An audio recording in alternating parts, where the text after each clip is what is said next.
やっほやっほ、イヤホン買ったかい？ふぐみかんのイヤホンレビューの時間だよ。まあ、11月18日のブラックフライデーから、またイヤホン買い煽りマンに戻るんですけどね。そんなわけで今回も、中国からやってきたイヤホンの話をしていこう。今回やってきたのは、Cオーディオの新商品、夢2だ。今回は、早めにレビューさせてもらうために、本体以外の付属品を省略した状態で届いてる。そこら辺はご承知いただきたい。ちなみに、Cオーディオの付属品は、価格に見合ったしっかりとした内容になっていて、今回は特に、夢に専用のデザインになっている、ハードポーチが凝ってるな。そこら辺の内容については、手元にないので、詳細は語らないけど、安心していい仕様になってるのは確かだ。まずは、Cオーディオというメーカーについて、僕らが触れる価格帯の動きをざっくりと、それから、夢にの仕様と、その音質、という順番に触っていこう。まずは、Cオーディオのここまでの流れについて。Cオーディオは、イヤホンを低価格ラインと高価格ラインにざっくり分けることができて、低価格ラインの夢、アナウ、ブレイブリーシリーズに加えて、このチャンネルではどうあがいても手が出ない、上位シリーズが存在する。国内でも扱われているし、ブレイブリーはこのチャンネルの BA ドライバ採用モデルで最高の評価を得てるイヤホンだ。そのため、国内における知名度が高く、リンコ、というマスコットキャラクターも結構知られてる感じだな。今回紹介する夢には、その名前の通り、夢シリーズの新作で、Cオーディオとしては初の、金属ハウジングを持った1台になっている。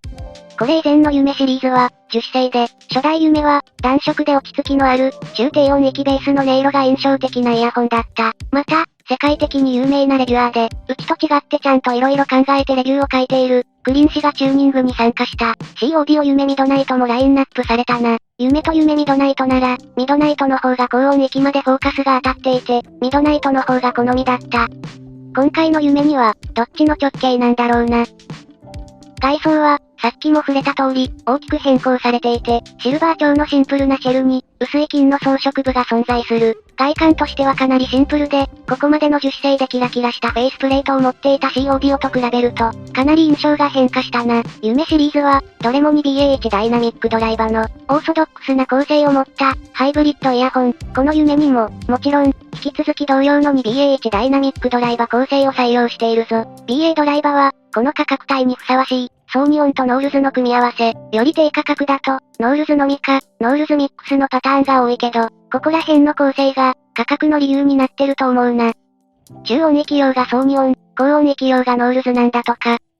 低音域を担当する、ダイナミックドライバは、リキッドクリスタルポリマー。つまり、他社でも最近よく採用される、液晶ポリマー振動板だ。この振動板は、弾力があり、薄く、軽い、金属系の硬質にして歪をなくす設計よりも、音自体も柔らかく、それでいてパワフルで厚みのある中低音域を鳴らせる振動板。おまけに、それだけパワフルな音にしても、音がごちゃごちゃにならないので、1ダイナミックドライバからハイブリッドまで、幅広く使われてる振動板だ。夢と同様の構成と思いきや、細部に色々と変更が入っていたり、シェルは樹脂から金属に大きく変更されていたりと、結構別物の音色が期待できる一本だな。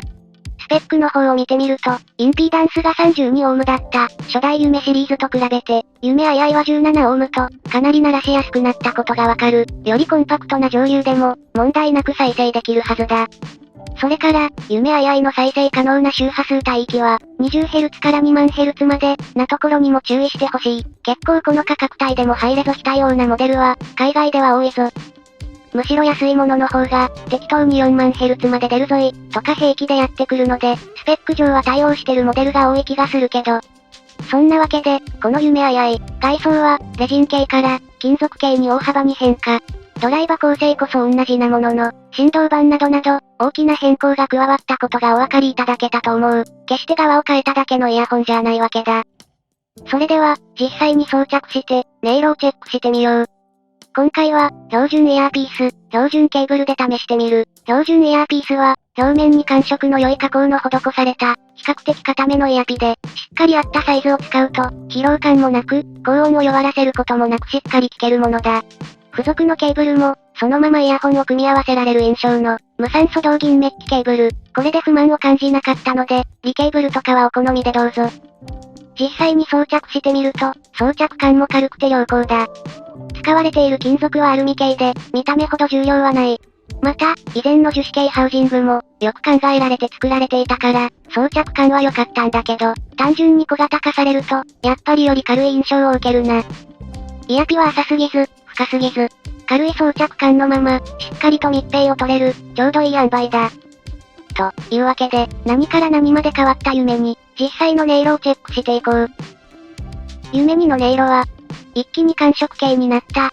夢はかなり暖色系、中低音重視、高音はほとんど響かないイヤホンで、C オーディオの中では異色だった。夢ミドナイトは、クリーンチューニングのおかげで、夢ベースで高音域により意識が向いた仕様だったんだけど、やっぱり金属音などの響きは弱めで、高音に柔らかさの残ったイヤホンでもあった。で、今回の夢には、高質な響きを持つ、アルミシェルに、より反応の良い高音域が加わって、初代夢とは別物の音に仕上がっている。どっちかというと、アナウやブレイブリーによったイメージ。金属シェルから想像していた、感触傾向にしっかり振った音で、今までの夢シリーズで出てなかった、気持ちの良い高音金属音がかっちりと出るようになった印象だ。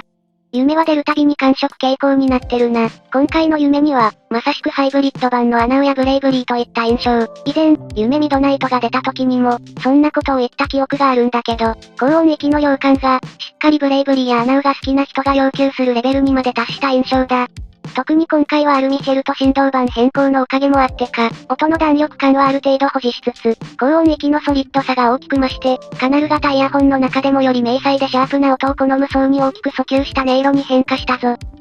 だったら定評のあるブレイブリーに行けばいいんじゃないのと思うかもしれないけど、サブベースなどの量感では、やっぱりダイナミックドライバーの方が一枚上手、夢ミドナイトよりもさらに高音域が鋭くかつ響くようになったので、ブレイブリーよりも高音域の主張する響き方では夢2の方が良い時もある。でもって、低音域はもちろん、ハイブリッド型の夢2の方が臨場感もあるな。キラキラと気持ち良い音のハイブリッドで、かつ引き締まった音一辺倒でもなし、中音域は若干シャープになったので、変化したけど、ベース以下の低音は夢ミドナイトとも遜色なし。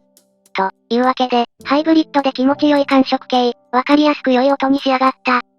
ユーザーの反応をベースに作られたブレイブリーなどに近い音で、すなわちユーザーに好まれる音だ。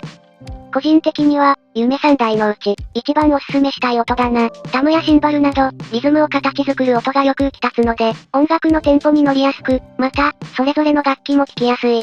同じような価格帯の 2BAH ダイナミックドライバー、BGVP リドフェイスと比較すると、より 1BAH ダイナミックドライバーみたいに、各音色の主張が激しく、切り分けやすく、分離感の高い音だ。僕は C オーディオの製品だと、夢やアナウが好きなんだけど、その理由は、この、やたらとハキハキ音が切り分けられる分離感にある。1BAH ダイナミックドライバーみたいに気持ちの良い音を出すのに、一部の音に偏らない、バランスの良さはちゃんと 2BAH ダイナミックドライバーなんだよな。今回は、アルミシェルのおかげで、その傾向はより顕著になってる。先日、HM20 を褒めた時に思った、各音色がしっかり立つ、という印象が、より強烈に収まってるのが、この夢2だ。現状でかなり強烈な分離感と、それでもちゃんと整ったバランスを持っているので、リケーブルはしていないんだけど、より純度の高い単結晶導線とかに変えた時が恐ろしいな。音色を分解してみよう。まずソリッドな高音域。ここのおかげで分離感がより際立つ。それでいて適当な距離感があって、耳の中をつんざくような高音域はなし。シャープな音が好きな人には大好物の音だ。特に、1BAH ダイナミックドライバーが好きな人におすすめしたい。古い中華ハイブリッドの、強烈なハイブリッドサウンドの、最後の一線をしっかり越えないようにチューニングされた音だ。気持ちよく抜ける高音域が好きな人は間違いなく気に入ると思う。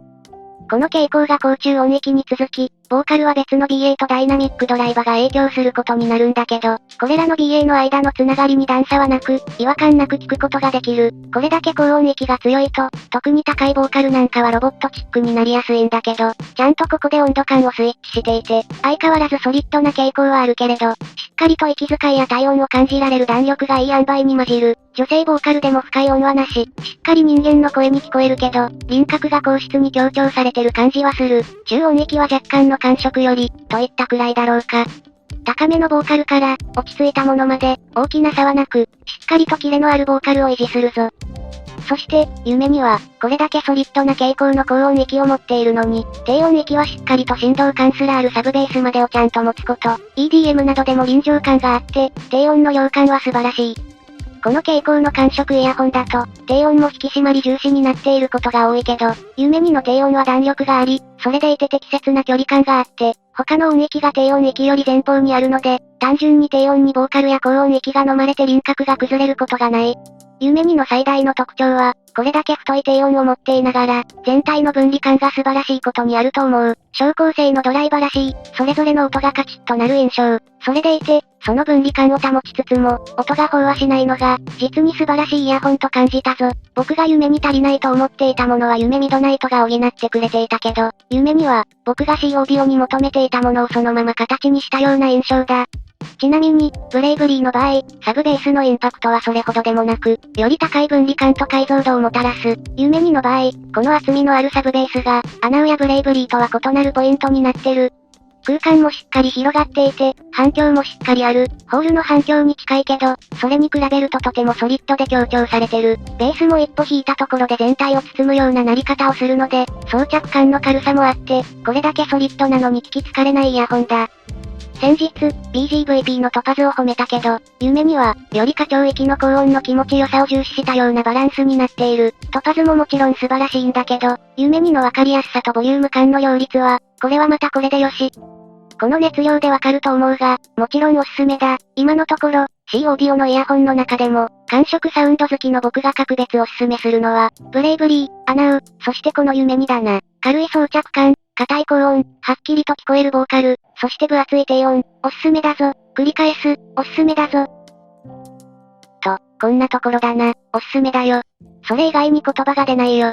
HM20 を先に聞いてなかったらもっとインパクトが強かったと思う。また、HM20 を聞いた後も、小構成のドライバーで同じ方向性の音、かつ HM20 よりさらにソリッドな音なので、より爽快感が強く、従来の夢シリーズとは全然違う音だな。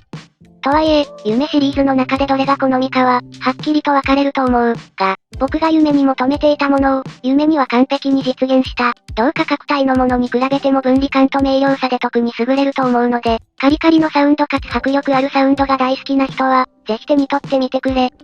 といったところで今回はここまで。これは強い。